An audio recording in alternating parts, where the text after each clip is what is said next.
Hi guys, thanks for tuning in. In this tutorial, we'll show you how to manually approve new visitors to your site. Let's get started. On your site's dashboard, go to Settings, look for Site Member Settings, then go to Sign Up and Login Security.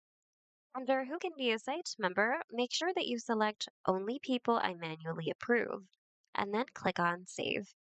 And to manually approve a user to be a site member, on the search bar, type in Site Members and select Site Members from the dropdown. Go to the Pending tab to see all of the users who need your approval. But you should be able to see them here. If you click on the three dot button next to the site member, you should see an option to approve that specific member.